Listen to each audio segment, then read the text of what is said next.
So hey guys, how are you all? Welcome to. So we are back with a brand new movie on What If Naruto Experiment on by Senbonzakura during Chunin exam, but before we start, be sure to subscribe to our channel and like this video. Now let's begin the story.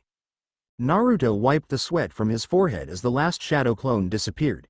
That's one cool jutsu. Wonder what else is in here. He pulled more of the scroll out and found a seal. Written on it were 6 surprising words. Do not unseal unless Naruto Uzumaki. What's my name doing in the forbidden scroll? Naruto said. He recalled Iruka's lessons on seals, the only ones he listened to, and sliced his finger open. He wiped his blood on the seal and jumped back when a blast of smoke exploded from the paper. When it disappeared, a sword and a scroll were lying on the paper. Naruto grabbed the sword and turned it over in his hands. Naruto. Where are you? Naruto turned towards Iruka's voice. The sword and scroll could wait. He strapped the sword to his back and put the scroll in his kunai pouch. Then Iruka came into the clearing. Iruka-sensei, I did it. I learned a technique from the scroll. Now you can pass me. Naruto. What are you talking about? He's talking about the mission I gave him. Iruka and Naruto turned in the direction of the new voice. Mizuki smiled down evilly at them. Mizuki. You did this? Oh, don't act so surprised, Iruka. He pulled the giant shuriken off his back. I was going to kill Naruto and take the scroll, but I guess I get to kill as a bonus. Iruka-sensei. What's going on? Asked Naruto. Don't worry about it, just run. Iruka yelled. Mizuki smirked. Hey Naruto, would you like to know why everyone in the village hates you? Mizuki no. It's forbidden to tell Naruto. Iruka yelled, but Mizuki ignored him. It's because 12 years ago, the 4th Hokage didn't kill the 9-tailed fox, he gave up his life to seal it into you. You're the 9-tailed fox. And now I'm going to finish what he started. He tossed the giant shuriken straight at Naruto, who was too stunned to move. Blood splashed onto Naruto's face. He looked up in surprise. Iruka had taken the giant shuriken in the back to protect Naruto. Naruto, take the scroll and run. Naruto backed away. He grabbed the scroll and ran through the trees. Huh, like you could lose me so easily, Mizuki yelled. Iruka struggled to his feet and threw several smoke pellets down as he ran. Mizuki rolled his eyes and jumped after him. Naruto kept his steady pace, even thought it was exhausting him quickly. He ducked as one of Mizuki's shuriken hit the tree by his head. Naruto, give me the scroll. I can run faster. Naruto saw Iruka standing a few feet away. He tossed the scroll to him. Gocha Kyuubi, he said. In a puff of smoke, he became Mizuki. Actually, I got you. Naruto said with a smirk as a sizzling sound filled Mizuki's ears. He threw the scroll as high into the air as he could. It turned into a log with hundreds of exploding tags on it. A giant explosion rocked the trees. How do you know I wasn't the real Iruka? Because, I'm the real Iruka. Naruto turned into a smiling Iruka, who turned and fled. A few feet away, Naruto hid. Is what Mizuki says true? Am I the 9-tailed fox? Am the Kyuubi that killed so many? Trust kid, you're nothing like that overgrown fur ball. Someone said. Who said that? It was me, the weapon on your back. Naruto grabbed the sword handle and pulled the blade out. A faint pink outline surrounded it. Is this magic? Hardly. I am a Zanpakuto. If you'd read the damn scroll like you were supposed to, you would know this.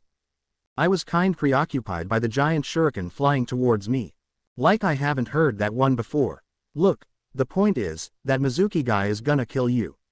And since I'm only alive as long as you are, I have to keep you alive. So do exactly as I say. I'm only going to allow this once. Mizuki and Iruka stared each other down in a clearing, both preparing to kill the other. Hey Mizuki, up here. Standing on a branch was none other than Naruto. The sword was still glowing in his hand. Ah, the mighty Kyuubi, he said. He spun the last giant shuriken on his finger until it was a buzzsaw.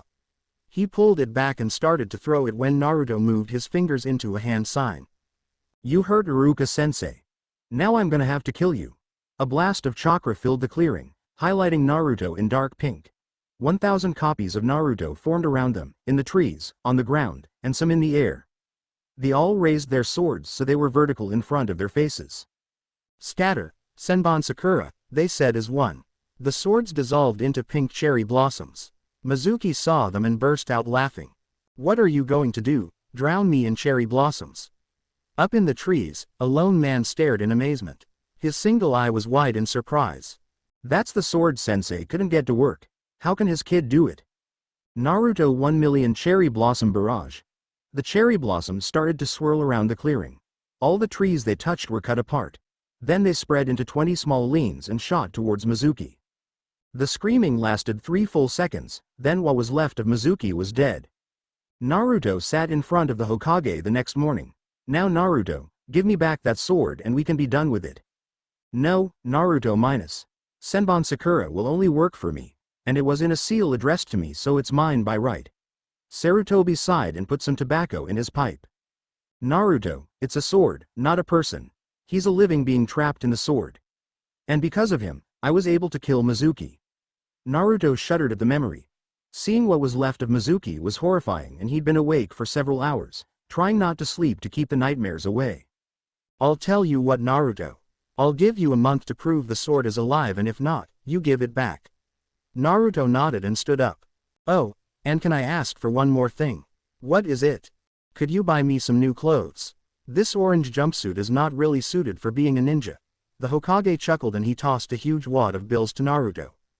Naruto walked around the village, looking for the one store that didn't kick him out. He finally found it and walked towards. Unfortunately, Kiba, Ino, and Sakura were there. Hey Dobi, this is a ninja-only store. You can't come in. He pushed Naruto and took Senbonzakura from his back. Nice sword, loser. Why do you have it? Give my sword back to me or else. Kiba snorted and started to draw Senbonzakura. A pulse of pink energy exploded from the small amount of metal and sent Kiba sprawling across the ground. Naruto picked the sword up. What the hell was that? That was my sword, Senbonzakura, refusing to let you wield it. He strapped the weapon to his back.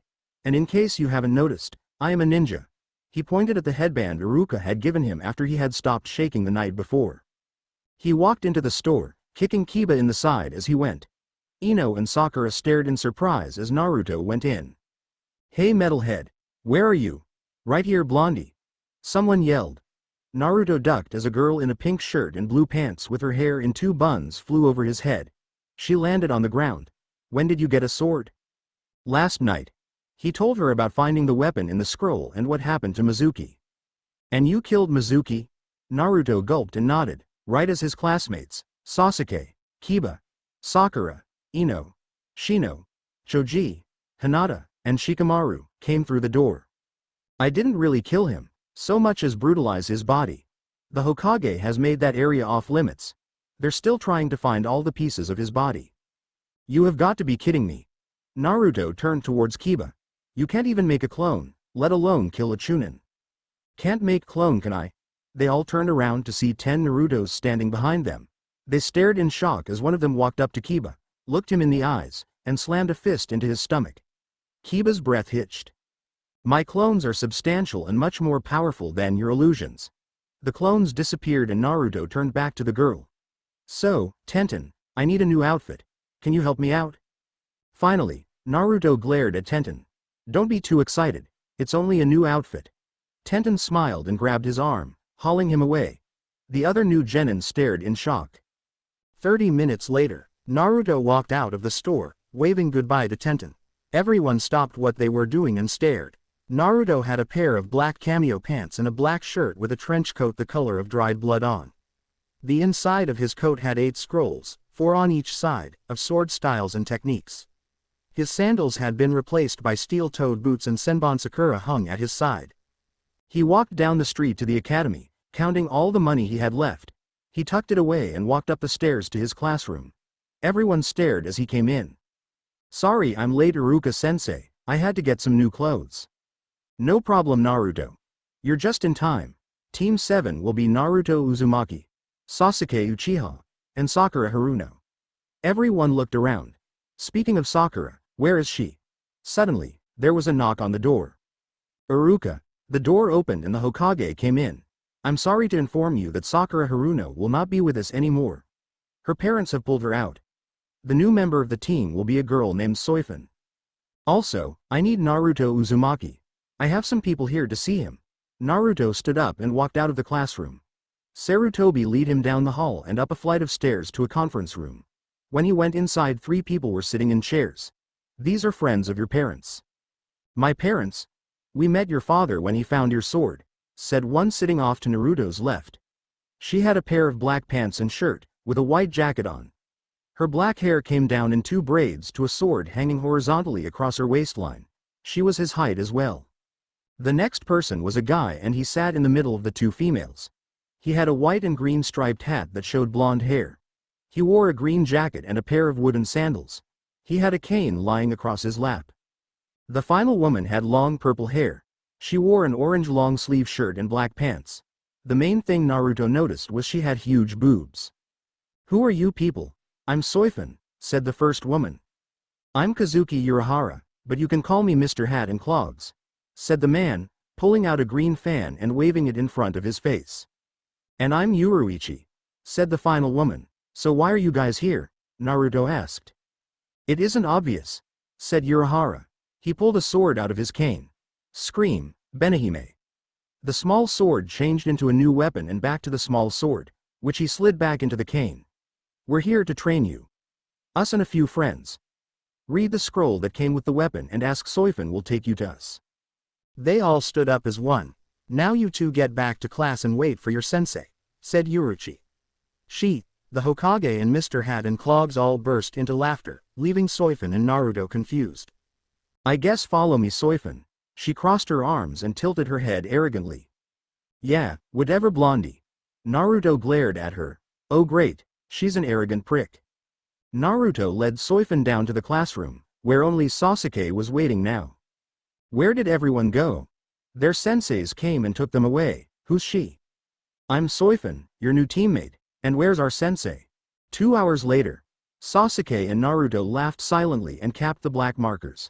Soifun had fallen asleep an hour ago, and Naruto had found some black markers and thrown one to Sasuke. Together they had started drawing on her face and arms. Hello, is anyone here? The door opened and a man walked in. He wore his headband over his right eye and a face mask covering his nose and mouth. His silver hair seemed to defy gravity. He wore blue Anbu-issued pants, a Chunin vest, and a blue shirt with blue gloves that had a plate over the knuckles. Are you our sensei? Said Soifun, suddenly awake. Naruto and Sasuke struggled to keep the laughs in. Kakashi stared at her in shock. Yeah, I am. Why do you? So now what, sensei? Sasuke said, stopping Kakashi from telling Soifun about the marker. Meet me on the roof. He disappeared and Naruto and Sasuke ran out of the room. Siofon put her hands in her pocket and followed after them. Once they were on the roof, Kakashi started to introduce himself, sorta. My name is Kakashi Hitaki. My hobbies are none of your business, my likes are on a need-to-know basis, and I have many dislikes. My dreams are, well, I'd rather not say. Soifun jumped at him and slammed both feet into his face. All we learned was your name. Once Kakashi regained consciousness and they all stopped laughing at the twin foot marks on his face. Well, I'll go next.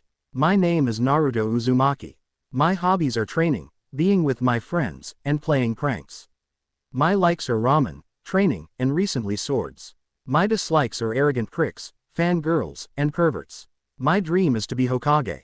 My name is Sasuke Uchiha. I have few hobbies, my likes are my friends Naruto, Shikamaru, and Hinata, and my dislikes are fangirls and people who murder their families. My dream is to kill my brother and revive my clan.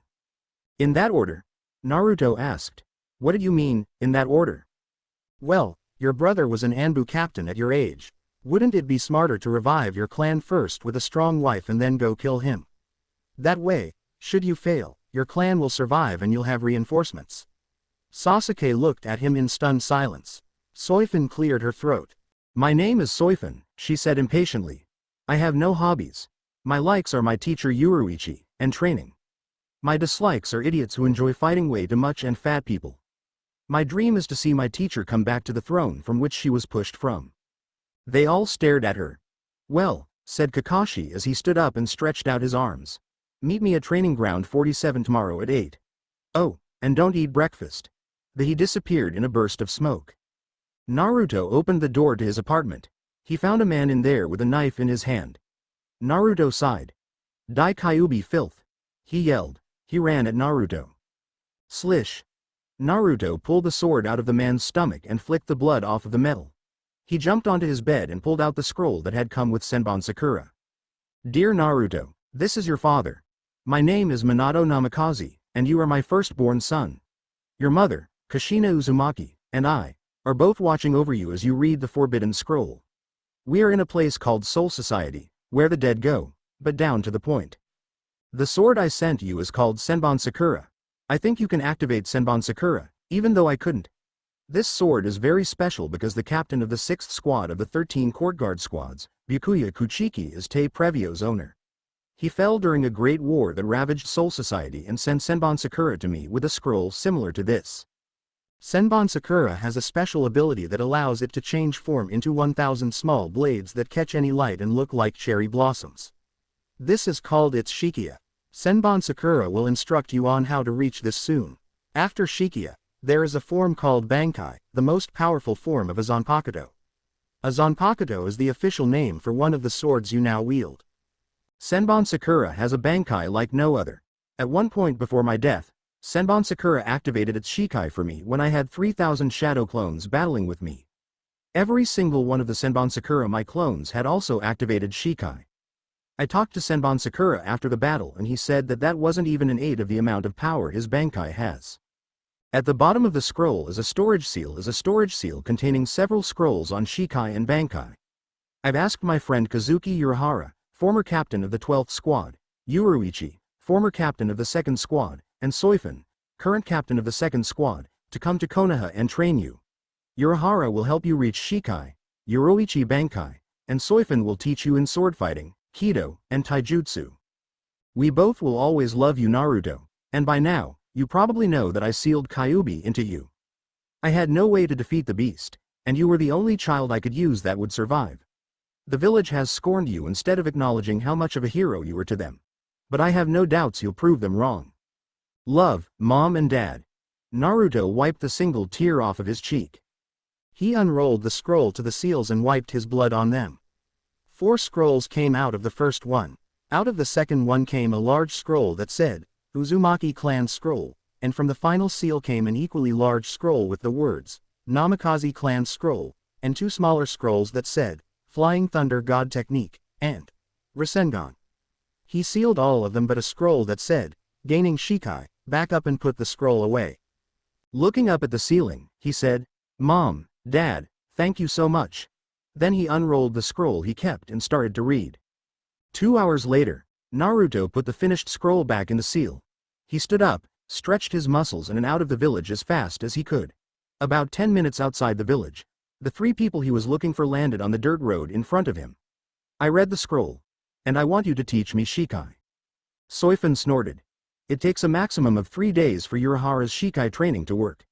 We have to meet Kakashi tomorrow. You think you can get your Shikai by then?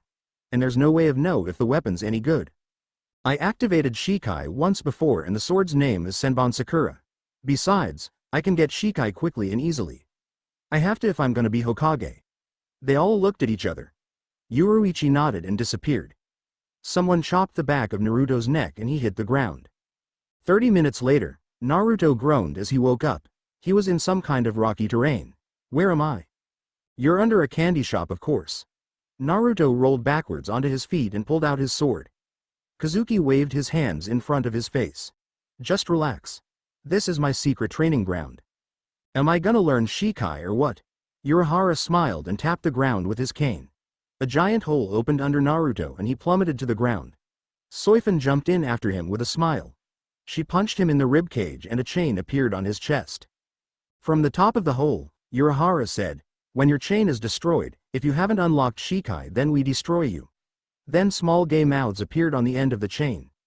As soon as they started eating the chain, they turned red and their eyes slitted. They started eating 3 times faster, and Naruto blacked out. Naruto's mindscape. Naruto sprang up from the sewer water. Right in front of him was a giant gate with what looked like a sleeping fox the size of the Hokage Tower. Hundreds of roots from a cherry blossom tree wrapped around the metal and a tree the size of the gate stood on front of Naruto. Naruto, I wondered when you would get here. A man swung down from a tree branch and landed next to Naruto. He wore the same outfit as Siafon, only the jacket had a 6 on the back. His hair was long and black and he had a white hair clip segmented in 3 pieces. Are you Senbonzakura? The man nodded. This isn't my true form. I'll reveal that to you when you get Shikai. Right now, I'm in the form of Byakuya Kuchiki, my previous owner. I'm here to administer the test that will let you activate my Shikai. But we have to hurry, because Kyuubi made the demons eating your chain accelerate their speed by 3. What did I have to do to win? He pointed at the tree. Get to the top of the tree and grab my sealed form. He raided his hands and the sword on Naruto's back flew into his hand. He jumped all the way to the top in one move. Begin Naruto, he yelled down. Naruto jumped onto the first branch and jumped for the next, however, it moved and slammed into him, sending him to the ground. Naruto jumped back up to the first branch and considered this new information. He jumped up to the second branch and curled into a ball. The branch sent him up into the air and slammed him against another branch that didn't move. He grabbed onto one of the vines and it wrapped around him. He pulled a kunai out of his pocket and slashed the vine. He started to climb up the vine to the next level of the tree. A set of spikes exploded from the bark. Naruto danced through exploding spikes and grabbed onto one that took him up to the next level. He repeated the steps for several hours till he could see the sword.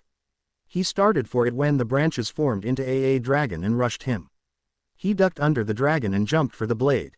However, the dragon snapped his foot in its mouth and tossed Naruto out of the tree. A giant spike of wood shot through the air and pierced Naruto through the heart. The dragon roared as Naruto fell. Senbonzakura appeared on top of the dragon's head. Too bad, he had potential. He looked on as Naruto's body hit the ground. Pop! Senbonzakura turned to look at the sword. The real Naruto grabbed the sword and pulled it out. The blade exploded into pink cherry blossoms. I win. Real world. Yoruichi drew a sword and prepared to kill Naruto. Soifun had gone to the training field at 8, so Kakashi would be there in 20 minutes. The chain disappeared and Naruto shot into the air in a red blur. She jumped out of the pit and waited for the smoke to clear. Naruto had a strange mask in the shape of a black fox with ruby red eyes. 9 tails of hollow material flowed behind him. Then Senbonzakura exploded into its Shikai form and the hollow material disappeared. Yoruichi and Kazuki smiled as Naruto disappeared, running to the training field. Training field. Kakashi held up a timer. If Naruto isn't here in 10 seconds, you all fail. He clock ticked down to 1 second. Then suddenly, a shuriken whizzed through it and pinned it to a tree. Naruto jumped down from a tree. Kakashi held up 2 golden bells on a red string. He put them around his belt and pulled out an orange book. Get the bells from me before the timer goes off. Whoever doesn't get one goes back to the academy. He's a Chunin. One-on-one he'll kick our asses. Attack together as one unit. Sayun and Naruto drew their swords and Sasuke started making hand signs. He made a tiger sign and put a perfect O to his mouth. Fire style. Fireball jutsu. A giant boulder of flames roared forward towards a surprised Kakashi. Naruto and Soifun rushed forward on either side with their swords. Kakashi jumped into the air and flipped to the side of Soifun and Naruto. He pulled kunai out and tossed them at Soifun, Sasuke, and Naruto. Sasuke made new hand signs and jumped up into the air, right as Naruto launched Soifun into the airs. Naruto cupped his hands as Sasuke put his feet in them. He pushed Sasuke upward into Soifun's hands. Once Soifun tossed him up into the air, he put another O to his fingers and shouted, Fire style. Phoenix flower jutsu. 20 small balls of fire rained down on Kakashi, who flipped backwards and danced around the explosions. Soifun threw her jacket away and rushed in to attack Kakashi. Her sword was held in a reverse grip and swinging dangerously close to Kakashi's face. Soifun sliced a piece of his hair off and he kicked her away. Naruto sent 5 clones in with swords to occupy Kakashi while he activated his Shikai. He held the sword vertically in front of his face, with the blade turned so that it looked like it wasn't there. Then he turned it so it covered part of his eyes and his nose. The 14 clones by his side did the same and they yelled in tandem. Scatter, Senbonzakura. The weapons melted into the small blades which rushed Kakashi. Kakashi dove underground and appeared in front of Naruto, kicking the sword handle from his hand. He hurled kunai into the clones, making them disappear. The petals disappeared if they were created by clones and the real ones returned to the sword handle. Soifun came behind Kakashi and slid underneath his guard, kicking his chin and sending him into the air. She appeared in the air and did a front flip, axe kicking him back to the ground. Kakashi landed on the ground right as Naruto pressed his sword to Kakashi's throat. So, are you going to take the bells? No, Sasuke and Soifin can have them. I've already failed twice. Now that I have the Shadow Clone Jutsu, I can pass easily. I'll be fine. Soifin appeared behind Kakashi, placing her sword at his throat. I'm not staying if Blondie isn't. He may be annoying, but he's got potential. Sasuke appeared with two kunai, one placed on Kakashi's heart, the other on his right eye. Naruto's my friend. Either he's on my team, or I'm not on a team. Kakashi eyes smiled at them and disappeared, leaving them confused. Well, in that case, he said, standing on one of the stumps and pulling out his book, you all pass. Congratulations. Report here tomorrow for missions. 1 week later, Naruto, Soifin, and Sasuke jumped through the trees of Konoha's forest. They chased after a black blur about the size of a cat. It jumped into a clearing, right into the arms of Soifin. She hit a pressure point on Tora's neck and she started to purr. Naruto pulled the microphone of his headset to his mouth. Kakashi, we've caught Tora. Tell the Fire Lord's wife we'll be there momentarily. Copy that. Naruto tilted his head towards the cage tower and started jumping through the trees. All week, they had done nothing but D-rank missions. Picking weeds, babysitting, cleaning up a river, walking dogs and catching Tora the cat. It was getting very tiring. However, Naruto had also been going to the new candy store that had opened up in Konoha, which was owned by one Kazuki Urahara, every day. He found out Yoruichi and Soifin's squad specialized in stealth and taijutsu. Between the two of them, his taijutsu had rocketed to high Genin low Chunin level. He was also learning how to use the spiritual side of chakra to make something Urahara called Kido. They reached the tower and gave the cat to its owner, who proceeded to crush it in a bear hug. The Hokage started shuffling through D-rank scrolls as soon as she had left the room. Let's see, you can babysit, buy groceries, clean the river, clean a house, paint a fence. Tora. Or catch Tora. I mean no disrespect Lord Hokage, said Soifin. But I do believe we are ready for a higher rank mission. We've done 10 times as many missions as the other genin, we've proven as a team we could kill a low Chunin level ninja, and we're tired of D-ranks. Iruka stood up to protest. I agree with you, said the Hokage. According to your survival test scores, you could have killed Kakashi just by surprising him with your sword level. I have one here that's a good fit. An elderly man needs an escort and bodyguard on his trip to the land of waves while he finishes a bridge that will take the country out of poverty. He threw them a blue scroll with a green C on it with the mission details. Mr. Tazuna, please come inside, he yelled. An elderly man in tattered clothing with a sake bottle in his hand came in and hiccuped. These are the ninja that are supposed to protect me. That blonde one and the girl look like they can barely hold those swords, let alone cut with them. Naruto put a hand on Soifin's shoulder. Do you want to cut off his balls while I slit his throat and shove that sake bottle down it, or what? I'll cut his balls off and shove that bottle up his ass. You pull one of his eyeballs out and make him eat it. They drew their sword and started to advance on Tazuna. Kakashi put a hand around both of their waists and picked them up, making them kick and scream. Sorry about that. They get pissed off easily. We'll meet you at the village gate in 20 minutes. Tazuna gulped, nodded, and left. Sasuke, I missed you, someone yelled. Sasuke's face lit up in a smile as a girl with purple hair in a white jacket and blue pants flew into his arms. Hinata, guess what? We got our first C-rank mission. That's great, Sasuke. How long will you be away? Sasuke looked at Kakashi. About a month. The Chunin said. Hinata started to pout, making Sasuke laugh. He kissed her and her face lit up. Naruto noticed Soifin looking at them longingly. Something wrong, Soifin? She turned and noticed him noticing her. Oh, nothing. I just always wanted a relationship like that. She stared off into space. I always dreamed of a boy bringing me flowers and chocolate and us dancing in the light of the full moon.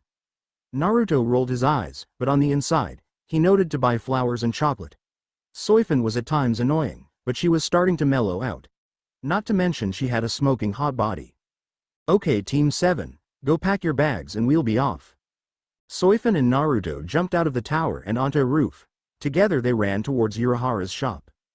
Welcome to Seoul Candy Store. How may I help you? Said one of the 3 new people Urahara had brought in, Ururu. Oh, hello you two. Hi Ururu. Is Kazuki here? I'll go get him. She went into the back and a moment later Urahara appeared. What did you need? We're going on a C-rank mission for a month, said Soifin. I need that book of kiddos and some soul candy, in case I run into any hollows. And ask Yoruichi for a change of clothes. Urahara disappeared. When he came back, he threw Soifin a scroll and a blue rectangle with a rabbit head on top of it. The scroll has the book and the 20 variations of Yoruichi's outfit. Oh, and your teacher wishes to speak to you. She thanked him and walked into the back of the shop. Urahara, I need a favor. Urahara walked over to Naruto. Ask and it shall be done. 30 minutes later. Naruto and Soifin arrived at the gate with Sasuke right behind them. They stared at Kakashi, who had somehow managed to be on time. What, is something on my face? Their sweat dropped. Let's just go already, said Tazuna. The huge gates of the village swung open and they stepped out, prepared for adventure. The group slowly traveled down the road. Naruto had Senbonzakura's Shikai floating around the forest in case someone attacked them. 5 clones were stationed on both sides of the woods as well. Sasuke was repeating the hand signs for fire style, fireball jutsu, in case he needed it, and Soifin had a hand on her jacket, ready to remove it. A few hours in, they passed by a puddle on the ground. Naruto stepped in it to wash his feet off and dipped a dirty kunai in it as well. Once he was finished, he ran to catch up to the ground. From the puddle rose 2 men with slashed headbands. They each had a gauntlet on their arms. One had his on the left while his brother had his on the right arm. They rushed forward, showing a barbed chain connecting their gauntlets. They wrapped the chain around Kakashi, surprising the group, and pulled on the chain. Kakashi exploded into debris. Naruto pointed at one of the brothers and the petals flew forward. He swiped at them with his gauntlet but that did nothing. Naruto moved his fingers in a complex pattern and spears formed. Burn in hell. The spears pierced him in 8 directions. Then a final spear flew down the center of his head. Naruto held the handle up and Senbonzakura was resealed. The other brother had to dodge a blast of fire from Sasuke. Soifin used this as a cover and rushed in, her jacket floating in the air. She shot through the air, some kind of black and gold stinger on her hand, and tapped the man on the chest, the forehead, and the arms. Everywhere she touched, black butterflies appeared. She stabbed the black butterfly on his chest and it turned gold. The man screamed and fell dead. The stinger turned back into Soifin's sword, which she sheathed. She grabbed her jacket as Kakashi came out. You know you didn't have to kill them. They all just shrugged as Tazuna rocked back and forth on the ground, muttering gibberish. Kakashi picked him up by the collar. Explain, now. My country has been taken over by an evil man named Gato. He bought all the ships and ports. Now everyone's starving. My bridge will bring my country back from poverty and he wants to stop me, he said, all in one breath. Kakashi dropped him and turned to the genin. Well, this is now a high A rank or low S rank mission. Do we continue, or go back to Konoha and get reinforcements? We go on. Naruto said. We took this mission, and no matter the rank, we continue with it. But from this point, we run. Sasuke and Soifin agreed with Naruto. Kakashi grabbed Tazuna and put him on his back. Then he started to run. 5 minutes later, Naruto suddenly stopped running, forcing them all to stop. Kakashi put Tazuna down and Naruto drew a shuriken. He tossed it into the bushes. A white rabbit jumped into the air and ran away. But now everyone was on edge. Soifin and Naruto started to draw their swords when a whirling sound reached their ears. Everybody down, now. They hit the floor as a giant Zanbato buried itself into the wood of a large tree. A man with gray and blue striped pants and no shirt appeared on the sword. Ah, Kakashi of the Sharingan Eye. I always wondered what it would be like to fight you. Zabuza Momochi, demon of the hidden mist. You're a very high-rated criminal in the bingo book, said Kakashi. Zabuza laughed, but then he heard the sound of swords being drawn. He looked at Naruto and Soifin. Senbonzakura melted as Naruto whispered the release command and Soifin's stinger reappeared. Are those what I think they are? He whispered. Where did you brats get Zanpakuto? Soifin's eyes grew wide in horror. You're one of the 7 that stole Zanpakuto from Soul Society, Soifin yelled. And you are, little girl? Soifin started to glow with a soft blue light. I am Soifin, captain of the 2nd squad and leader of the stealth squad, but you may call me Death. She burst forward but Zabuza disappeared right as the stinger pierced the tree. He reappeared on the water. So you want to play, do you, Captain? Fine then. He held the sword high over his head. Then let's fight, little girl.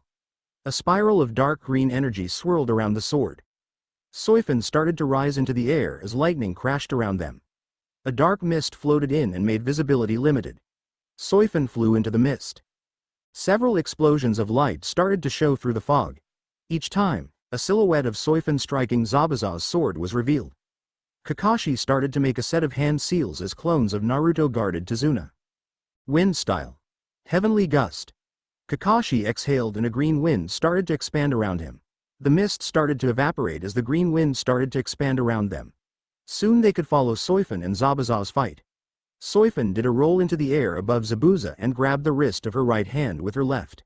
Energy startled to crackle around her palm. White lightning. She yelled. A burst of lightning slammed into the water and zapped Zabuza, who jumped into the air quickly and waved his sword across the air. A wave of water exploded towards Soifin. She dropped to some kind of invisible platform beneath her and jumped towards him.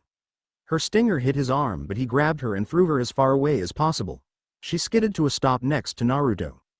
"Wait, let me fight him, Soifin. You're getting tired," said Kakashi. He pulled up his headband to reveal a red eye with 3 spinning tomo. Sasuke gasped as Kakashi dashed across the water to a surprised Zabuza and did a roundhouse kick. Zabuza took the hit and turned into water. The real Zabuza appeared behind Kakashi and stabbed him through the gut. He flung the body across the air to a tree, where he appeared. He swung his sword down and cut through Kakashi again. However, Kakashi turned to water and splashed against the forest floor.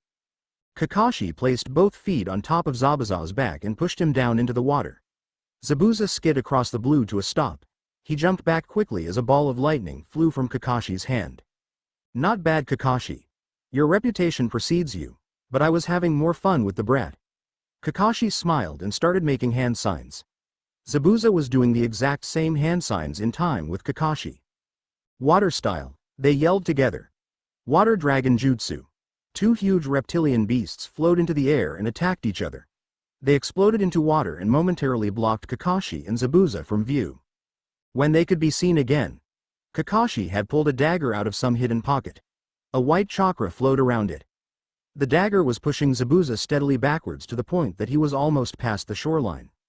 "My students aren't the only ones with Zanpakuto. This is my family sword. It's been in its Shikai form for over 100 years as it was passed from family member to family member." Kakashi kicked Zabuza's feet out from under him, but the ex-mist ninja landed on his feet with his sword in a reverse grip and swung the weapon towards Kakashi, who jumped onto the blade and used it as a springboard. Zabuza stood up and brought the sword so far back it was behind him. Kakashi's eyes grew wide and he crossed his arms and the dagger in front of his face. Zabuza brought his sword from behind him and slammed it into the ground again, yelling, "Howl to the blood moon, Kubikiri Haucho." A long fissure ran into the water, which started to boil a strange green color. Suddenly the water exploded and a giant wolf the size of a house came running towards Kakashi. Soifin appeared above the thing's back and stabbed it there twice. It exploded into golden water and fell back to the pond. Naruto, Sasuke, Soifin, and Kakashi, 3 of them with Shikai activated, surrounded Zabuza, who was lying against a tree. "Can you see the future?" he asked them. "Yes, we can," said Soifin. "And your future," started Kakashi. "As death," hissed Naruto. Senbonzakura started to flow forward, but 2 long needles flew into Zabuza's neck. "I'm sorry to stop your kill, but I've been looking for this man for a long time." They all turned to the speaker. A ninja dressed in a battle kimono and a mask with the mist symbol on it dropped down next to Zabuza. "It's okay everyone," said Kakashi. "It's just a hunter nin here to get Zabuza's body." The hunter nin bowed and disappeared with Zabuza's body and sword. "Well, that was fun," said Soifin. She and Kakashi smiled at each other. Naruto instantly knew something was wrong. He made a clone and get in front of Soifin while the clone stepped in front of Kakashi. They fell into the open arms of the Narutos and blacked out. Naruto and Sasuke shot through the trees. Hundreds of shadow clones followed them. The clones held Kakashi and Siofan as fell as Tizuna and they were making quick time. Tizuna guided them to a 2-story house where a young woman opened the door. "Oh dear, you must be the ninja my father asked for." "Oh my, what happened to these people?" They dragged in Siofan and Kakashi. The clones put them on cots the woman laid out and placed cold rags on their heads. "I'm sorry we had to come to your house with wounded," Naruto said. kneeling next to Soifin. It's okay. You brought my father back alive after all, she said, giving him some food. By the way, I'm Tsunami. Naruto smiled at her and grabbed Soifin's hand. Tsunami smiled and walked away from him. Naruto stayed by Soifin's side the entire 16 hours she was asleep. He replaced the washcloth on her forehead every 2 hours. He didn't even notice when Kakashi woke up. He held her hand the entire time and made sure she was okay. The food Tsunami had given him lay untouched. When she woke up, she saw Naruto sleeping with his hands wrapped around hers. She pulled the washcloth off of her head and just lied there for the next 4 hours until Naruto's eyes fluttered open. Soifin, are you feeling okay? He asked in a drowsy voice. I'd be better if you weren't so close to me. When was the last time you took a shower? Naruto smiled at her sadly and stood up. He walked towards the door slowly. When he reached it, he turned to her and smiled sadly. Tsunami came in after he left the room. She handed Soifin her scroll and she unsealed a purple jacket version of Uruchi's outfit. As she slipped it on, Tsunami began to talk. That boy, Naruto, he's very kind. Soifin grunted and started to change. Did you know he stayed by your side the entire 16 hours you were knocked out? He really cares for you, young lady. You were quite lucky. Soifin closed her eyes and turned slowly towards Tsunami. He held my hand for 16 hours straight, didn't once leave my side. Not once. Like I said, he really cares for you. She turned and left the room, leaving Soifin to think things through. With Naruto. Naruto slowly walked down the stairs to the living room. He sat down quietly on the couch, scaring Sasuke, Kakashi, and Tazuna. Naruto, what's wrong with you? Kakashi asked. Naruto shrugged slowly. Nothing, just love problems. The two older men looked at each other. They nodded to each other. Something wrong with Soifin? No, just I'm no good enough for her. Hey, kid, said Tazuna. Something you need to know about women. When you start acting like this to a girl, it means you love her. But sometimes, the girl doesn't return the feeling. Yeah, I'm sure you're right. Kakashi looked at Tazuna with narrowed eye. Naruto, listen, I know you care about Soifin.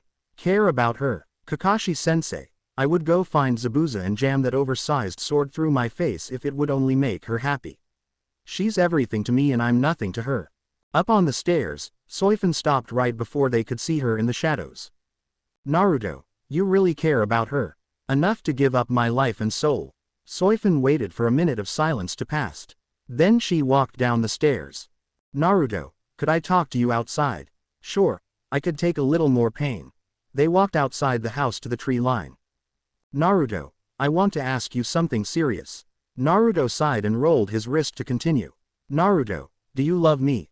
Naruto stared at her with a dead look in his eyes. What does it matter? If I do, you don't return the favor, and if I don't, then things get awkward. Soifin closed her eyes. Naruto, answer the question. Naruto turned away to go back inside, but Soifin grabbed her. Answer me now, Naruto, or else. You want to know? Fine, I do love you, or I did anyways. Soifin stared at him in surprise. You used to love me. Just forget it, Soifin. It doesn't matter anyways now. He started to walk away. Soifin grabbed his shoulder and spun him around. She grabbed his shoulders. Naruto, come back to your senses. She put a hand on the back of his head. Quit acting like some kind of depressed idiot and kiss me. She pulled him forward and kissed him. Naruto's eyes widened in surprise. He quickly clammed down though. I'm kissing Soifin. Holy crap, I'm kissing Soifin. His hand moved to Soifin's back. Together they held each other in the embrace until they needed air. That was amazing. Was all Soifin could get out. Naruto smiled at her, still in a state of shock. Suddenly, a ripple snapped them out of their stupor. A hole ripped open the air. A scroll came hurtling through a black tunnel. Naruto caught the scroll. Oh, this is from Urahara. How can you tell? It says, from Urahara, on it. Soifin raised an eyebrow. Naruto grabbed her arm and ran into the woods. He led her to a lake where he unrolled the seal and wiped his blood on it. A picnic blanket and a basket full of food appeared. Naruto set the picnic on the shore and pulled several candles from the basket. He lit them and placed them on the ground. Then he unsealed a stereo and put a CD in it. Soft music started to play as Naruto pulled out a bouquet of blue roses. Soifin gasped and took the roses.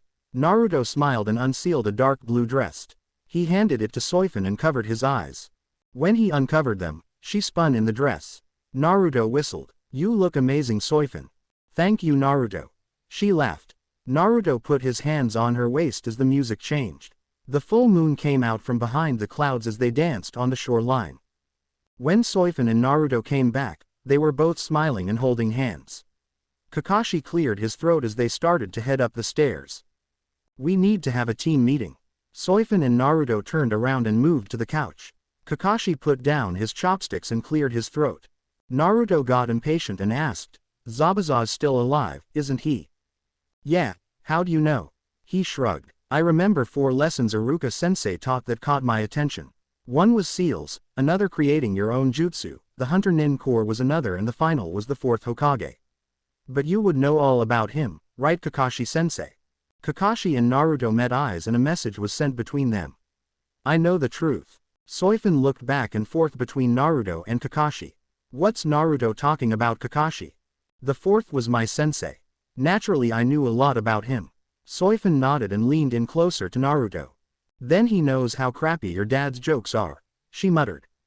Like I was saying, said Naruto. Hunter Nin are supposed to destroy the body on sight so no evidence is left behind.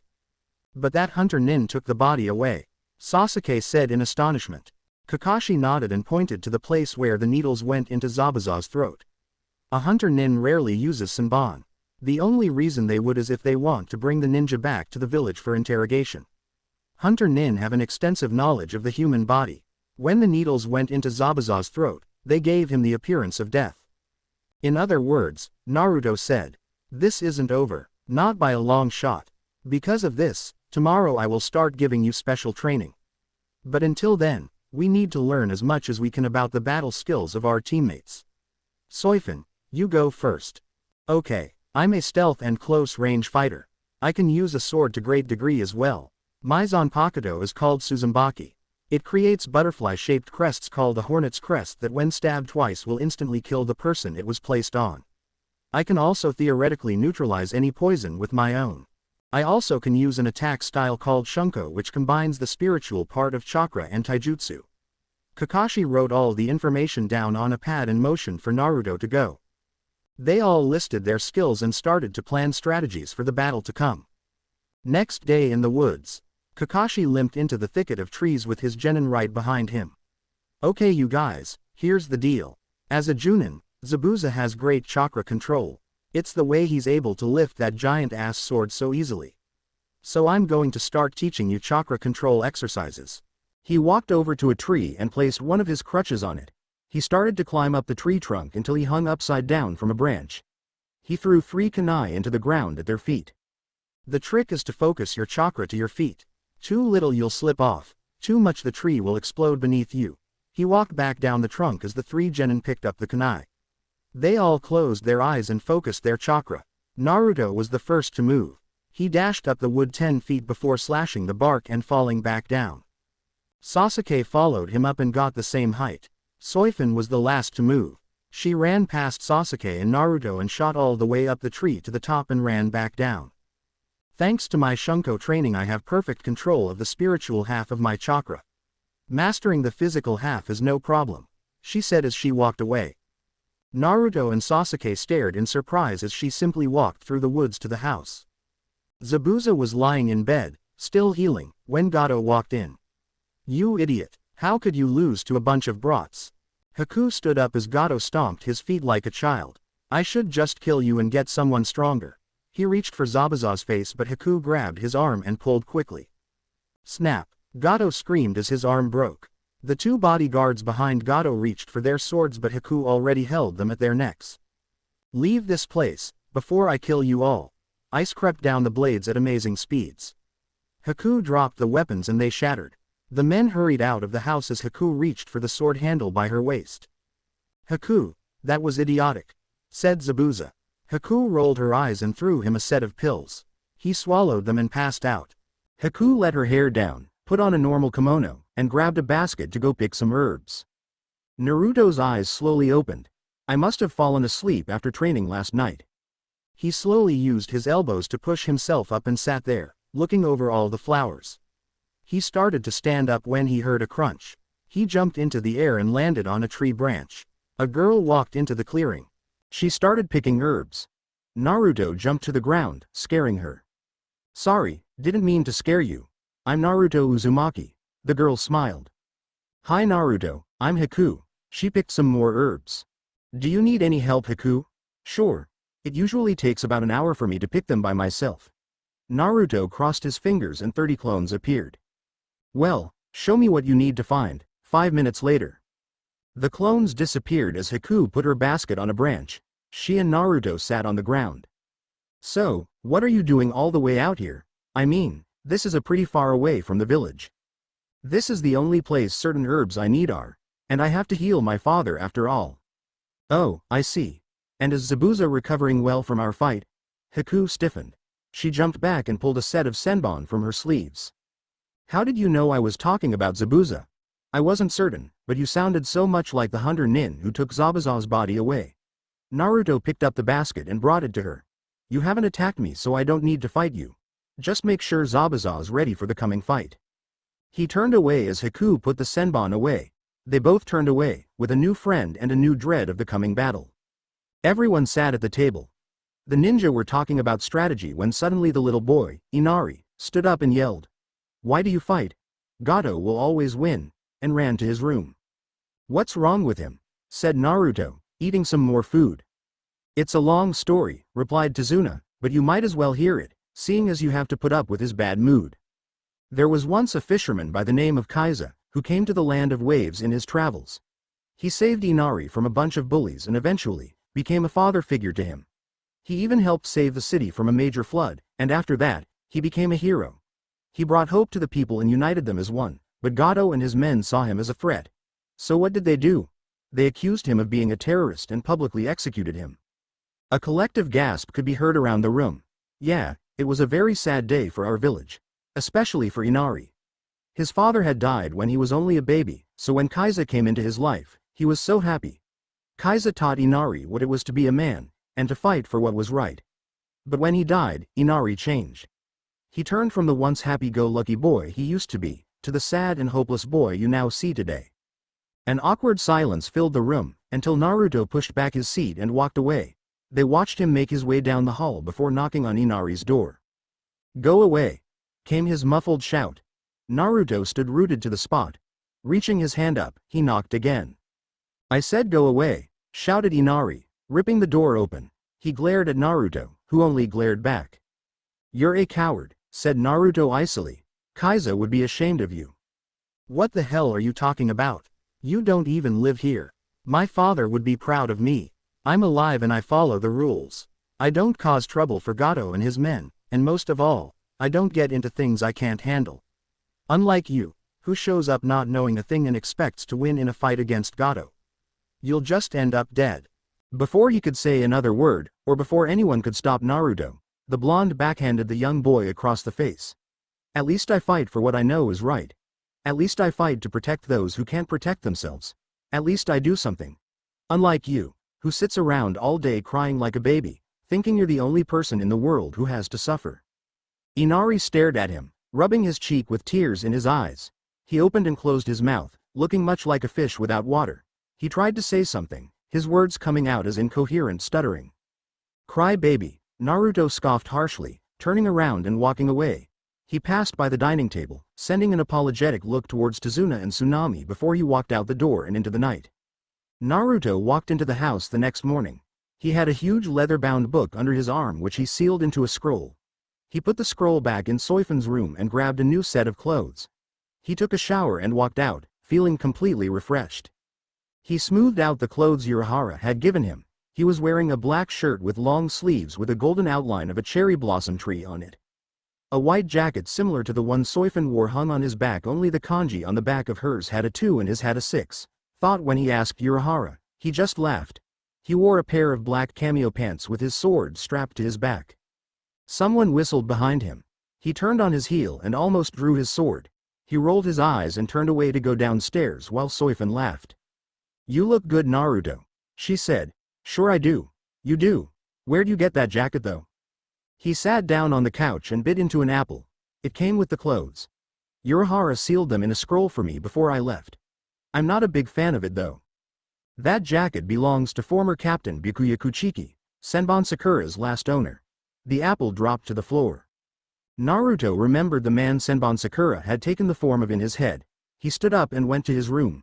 Jumping onto his bed, he fell asleep for a few hours. When he went down, he found everyone eating dinner. Sorry I slept so long. I need all my energy for the fight with Zabuza. No problem, Naruto. We were just discussing the possibility of using clones to locate and storm Gado's base. I could see that happening, only, I think that maybe we could finish the bridge first, he said while he ate. He started to talk again when Inari stood up and slammed his fists on the table. What's wrong with you people? No matter what you do, you can't beat Gado. He'll just kill you all in the end. Naruto put his chopsticks down and sighed. Standing up slowly, he chanted, Carriage of Thunder. Bridge of a spinning wheel. With light, divide this into 6. Binding. Keto number 61, 6 rod light restraint. 6 rectangles of yellow light slammed into Inari's midsection. Naruto, when did you learn that? Asked Soifun. Last night, in the woods. Now, he turned back to Inari. Quit acting like a spoiled brat. You don't know how lucky you are. You had a father, a mother, a grandfather, and you always had food and warmth. I lived on the streets, alone, with no parents. I've gone through things you wouldn't be able to imagine. You disgrace Kaisa's memory by acting this way. He walked out of the room and the keto wore off. Inari hit the floor, gasping. The next day, Sasuke and Soifun found Naruto standing in front of a giant tree, the tallest one in the forest. He placed a foot on the trunk and started walking. Soifun started to follow, but Sasuke put his arm in front of her, making her stop.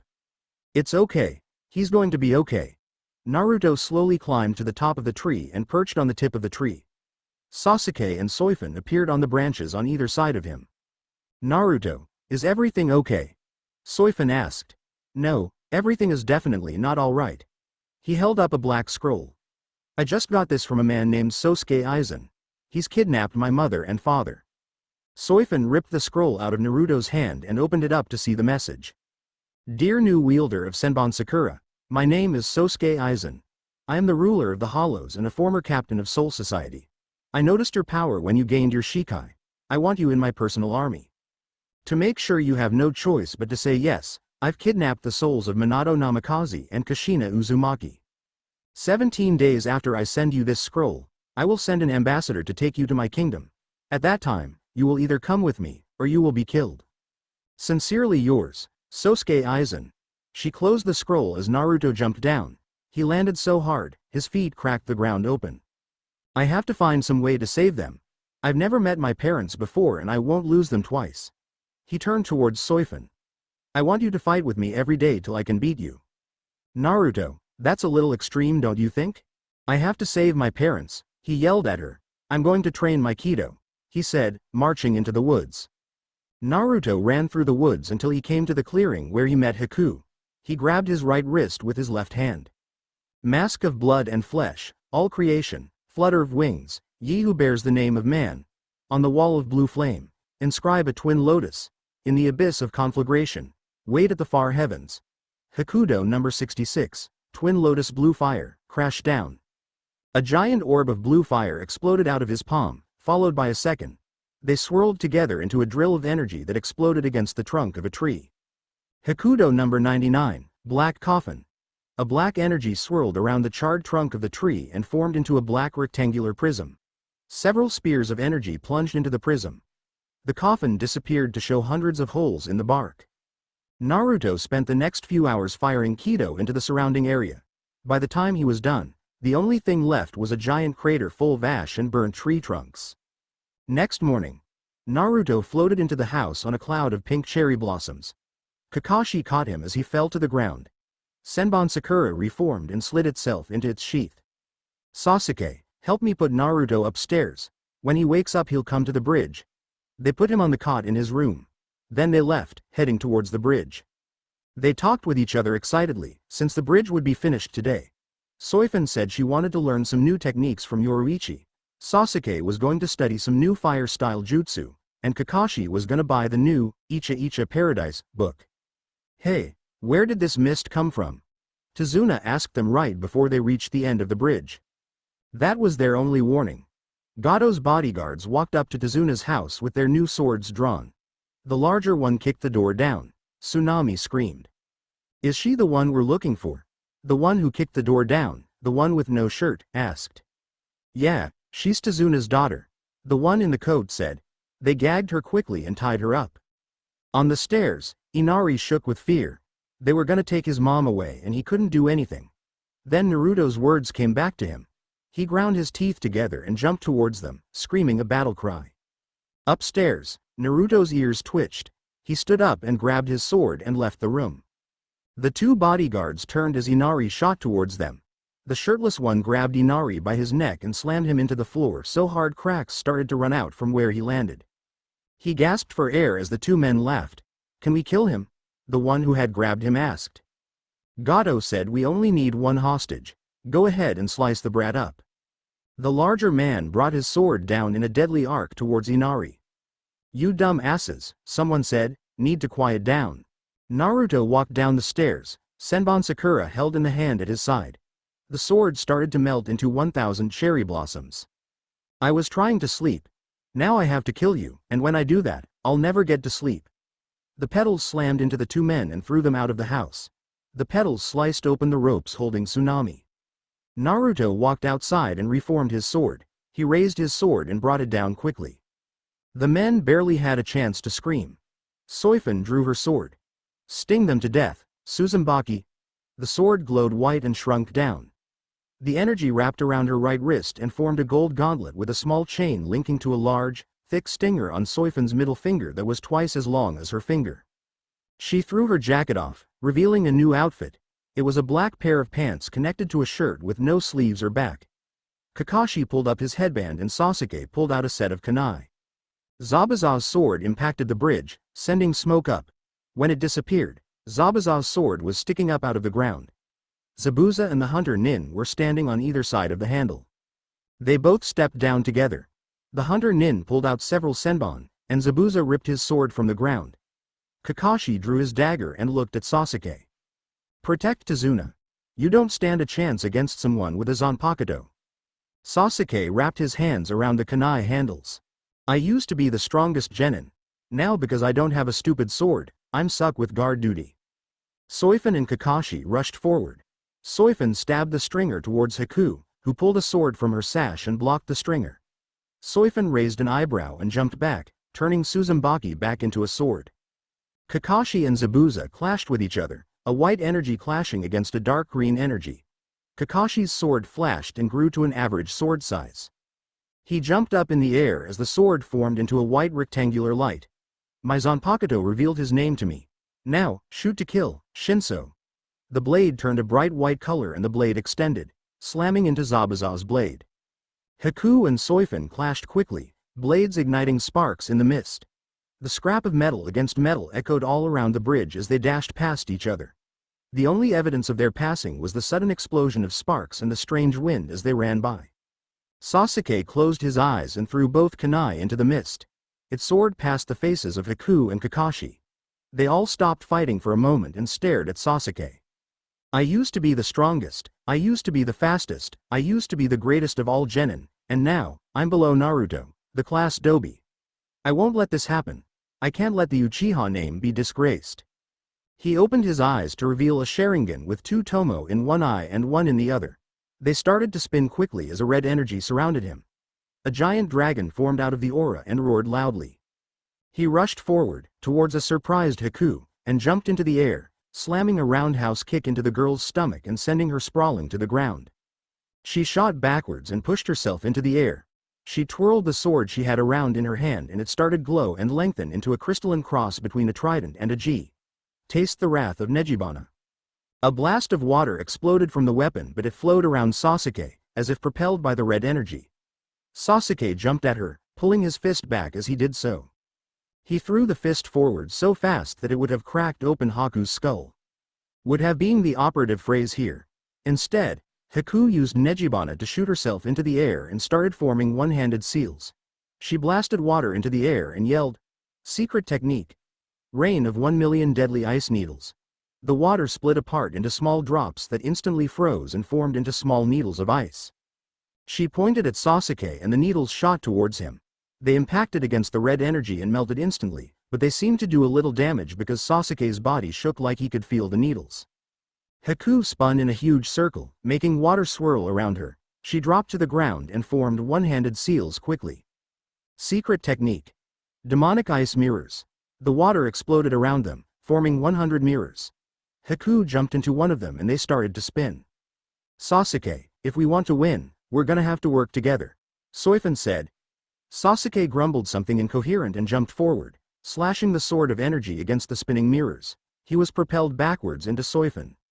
My demon ice mirrors are almost indestructible. Only a Bankai or a Jillian class hollow or higher could break through them. Sasuke threw a glance to Soifun. Well, don't you have a Bankai? Yeah, she said, crinkling her nose. But to use it I have to be tethered to something as sturdy as the Hokage mountain and be at long distance. If I used it here, the explosion would destroy the bridge and this entire island. She pointed a finger upward. What are you doing now? Hado number 4, White Lightning. A blast of lightning sword formed Soifun's finger and hit the top mirror. They caught a momentary glance of a cloudy sky before the mirror reformed. You two are a nuisance, and need to be destroyed, Haku said. The mirrors stopped spinning and her image appeared in all of the mirrors again. Then they merged together into one huge dome of ice. Only 7 Haku still existed. As one, they raised Nejibana and water poured into the dome. It poured from very direction as all 7 Haku spun in a huge circle. When the dome was completely filled with water, 6 of the Haku disappeared. The remaining Haku made a single hand seal and the water froze. She stepped out of the dome and admired her handiwork, until she noticed Sasuke starting to glow red hot. Sasuke's mindscape. Sasuke dropped to the floor of his old room in the Uchiha compound. He stood up and reached for his weapons, but they were gone. He opened his door and did a shoulder roll into the hall, but there were no enemies. He walked around the compound, noticing that it was completely destroyed and trashed, with entire sections missing, until he came to the room he had to watch Itachi kill his parents in. His parents weren't there, but Itachi was. You! Sasuke yelled. He lunged at Itachi, who raised his hand. Sasuke froze in the air. I'm not Itachi. I am much more powerful. He stood up and walked behind Sasuke. As soon as he sat back down, Sasuke unfroze and tucked into a ball, rolling onto his knees. Then who are you? I am the embodiment of your jealousy towards Soifun, Naruto, and Kakashi having a Zanpakuto. I am power, your power. I am your Zanpakuto Sasuke Uchiha. I am. Real world. The dome shattered and Sasuke dropped to the ground, a sword in his hand. It was a short sword about the length of a kodachi, with an olive green handle and a bronze bow-shaped crossguard. A red scabbard hung by a string on his side. He held it upside down behind his back and said, Sever, Reika. He pulled the sword from behind him. It was now a bone-white longsword with a hook on the end. 4 curved shell-like pipes formed the hilt. Flames spewed from the pipes and a sound resembling a trumpet echoed around him. His Sharingan now had 2 tomo in each eye. Sasuke brought the sword high over his head as flames spewed from the pipes. A fireball formed in the crux of the hook and he slammed the sword into the bridge. A huge fissure of flame shot through the stone, straight towards Haku, who jumped into the air. The flames followed her until she did a back flip and spiraled into the ocean below. Huh, not so tough now, are you? He yelled. During all of this, Zabuza and Kakashi were fighting sword to sword. Zabuza started summoning his wolves to attack Kakashi, who used Shinso to impale them. About 10 minutes into the battle, Zabuza skid halfway across the bridge and raised a hand to stop Kakashi. Wait Kakashi, if I'm gonna fight you, it's gonna be on equal footing, Shikai against Shikai. I thought that was your Shikai, Kakashi said in a panic. Oh, you wish Kakashi. He brought the sword over his head and slammed it into the bridge blade first. He bit his thumb and ran it down the flat of the blade. He grabbed the handle and yelled, Howl to the blood moon, Kabikari Hucho. The bridge exploded into green light, and when it disappeared, Zabuza leaned his new sword against his shoulder. It was a small blade, about the size of an odashi. The crossguard was a wolf head open in a howl, making it seem like the blade was the tongue.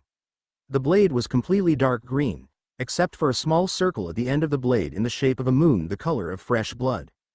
Zabuza swung his sword to clear the mist around him and raised the weapon over his head. A flow of sticky red blood flowed down the weapon to the wolf head. At that point, Zabuza whipped it behind him, somehow not making any of the blood shake off, and dug the moon into the stone. He ran straight at Kakashi, but instead of slicing at him, he swerved to the side and made a circle around Kakashi, heading back to the place where he started. Kakashi looked down at the design he now stood in. It was an outline of Zabuza's blade to the wolf handle. Zabuza plunged his sword into the stone and the pattern started to shake. Kakashi tried to get out, but some kind of invisible barrier kept him inside. Zabuza plunged the weapon into the hilt. As he dug the sword in, the outline rose into the AR. Like the sword was filling the lines with a material. Kakashi's eyes widened and he touched one foe the walls. He looked at his palm, which was now covered in blood. "This is my Shikai's special ability, the blood prison," Zabuza said as he turned the handle in a full circle. "It traps you inside and drains your blood from your body." The walls shook and formed a roof. Then tentacles of blood arc out of the walls and tried to latch onto Kakashi, who ducked and dodged and sliced at them. He plunged Shinso into the ground and the bridge exploded as hundreds of swords explode from the bridge and broke the walls. Zabuza pulled Kubikiri out of the ground and jumped into the water, right as Sasuke turned to look at him. Kakashi ran over to Soifun and Sasuke. Now would be a good time for Naruto to arrive. Instead, a sound like ice shattering reached their ears.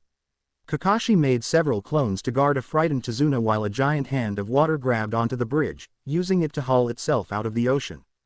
"Bankai, Sasanu Nejibana," an altered version of Haku's voice called. In a moment, a giant torso of a man with a long beard and a crown holding a giant version of Nejibana rose out of the water to tower over them. In the heart of the torso, Haku stood. Sasuke tried his flaming fissure attack again, but Haku pointed Nejibana at the flames. The torso copied her movements and pointed its Nejibana at the flames, only a torrent of flames collided with them. Haku raised the weapon over her head like she was going to throw the weapon, and once again the torso copied, only its Nejibana formed into a very pointy ice version.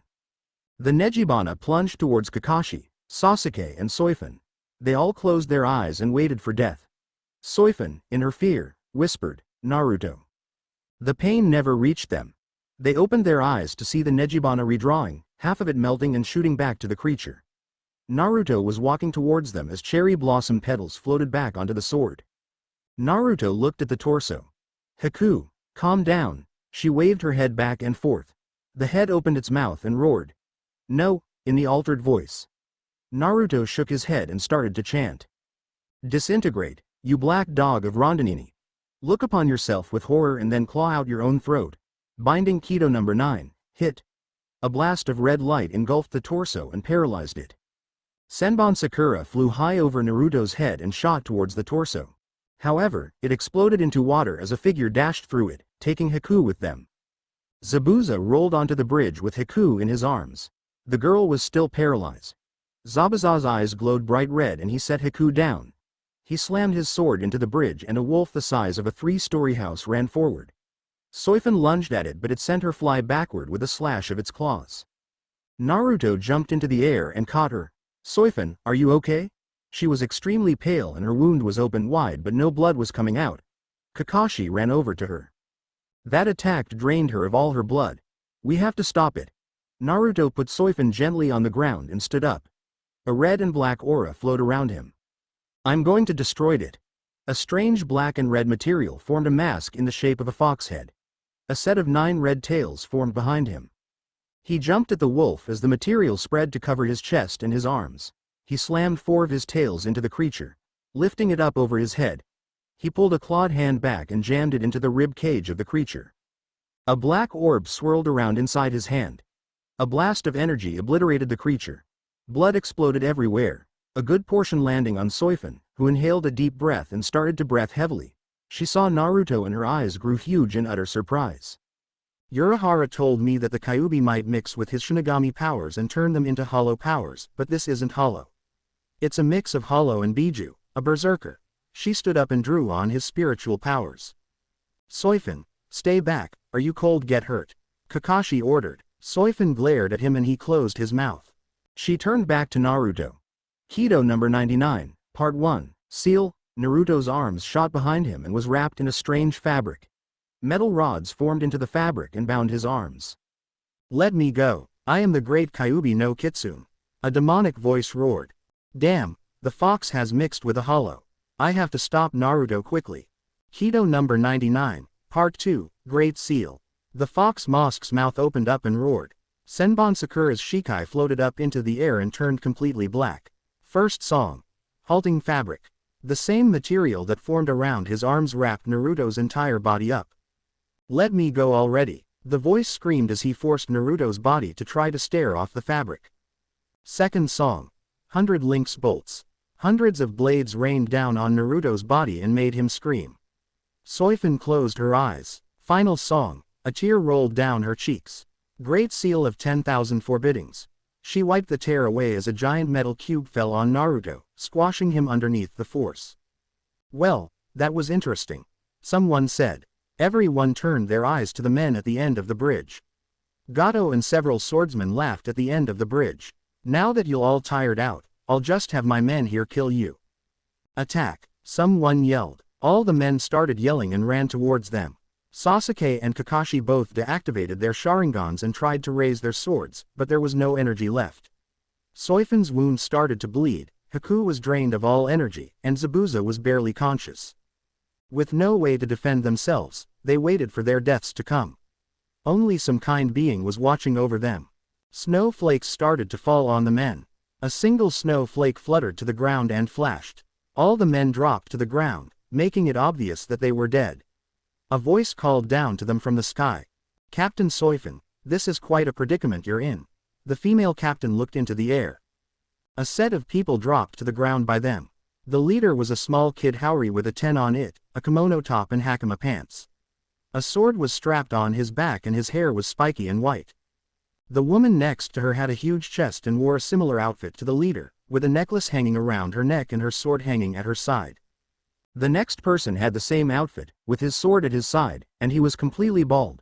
The person next to him had short-cut black hair and multicolored feathers in his hair. His sword also hung at his side. Hitsugaya, why are you here? Soifin asked as the man with the feathers in his hair started to heal her. The captains of the first and third squads have been kidnapped. We don't know by whom, but we suspect someone. It was Aizen. He sent us a scroll. He wants the new wielder of Senbonzakura. They all looked at the giant metal cube down the bridge. So now what? We killed that slime at the end of the bridge, Zabuza growled. Soifin waved her hand and a red light engulfed him. Before they could continue, a roar caught their attention. A rip opened in the air. A man stepped out of the hole. He wore a white version of the outfit Hitsugaya wore. His hair was blue, and a sword with a blue handle hung at his side. Great, Aizen's not gonna be happy to hear that brat is dead. The man turned to leave when the area started to glow. The light was pink, and centered at the cube of metal. Why am I underneath a metal square? Someone asked. It was a mix of Naruto's voice and a voice that didn't give away the owner's sex. The cube started to rise off the ground. It flew over the edge of the bridge and made a huge splash. Naruto popped his neck, back and knuckles. A deep pink outline covered Naruto's body. He looked at the man in white, who was smiling evilly. Did I hear you say Aizen blue hair? Maybe I did, maybe I didn't. Naruto pulled out his sword and turned it upside down. I'm the spirit of Senbonzakura, the soul inside this blade. Aizen kidnapped my master Naruto's parents. If you know where he is, I can't let you escape. The bald guy and Hitsugaya's eyes both widened. Everybody run, he's activating Bankai, the bald man yelled. Relax Akaku, he wouldn't attack us, the woman said. Really Rangaku, and how do you know that? He's furious and not thinking straight, Akaku argued. Would both of you shut up? The man with the feathers in his hair said. Yeah, listen to Yumachika you morons, Hitsugaya ordered. Kakashi, Sasuke, Tazuna, Haku and Zabuza looked at them in confusion. Bankai. Senbonzakura dropped the blade, but instead of clattering to the ground, it phased through the ground and sent ripples through the stone like it was water. 2 rows of giant blades appeared behind Naruto. Scatter, Senbonzakura Kagayoshi. The blades exploded into cherry blossom petals and soared towards the man. They engulfed him in a giant spiral. A few seconds later, a red blast of energy exploded through the dome and the man jumped out. He landed on the bridge and snapped.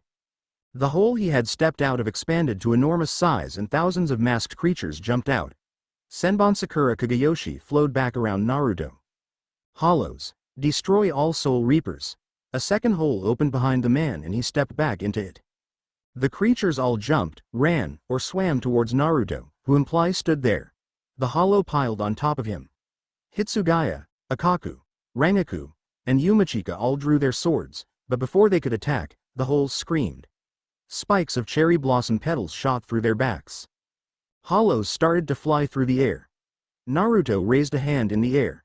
Soifun and the rest of the Soul Reapers gasped as a spectral projection of Byakuya Kuchiki appeared over him.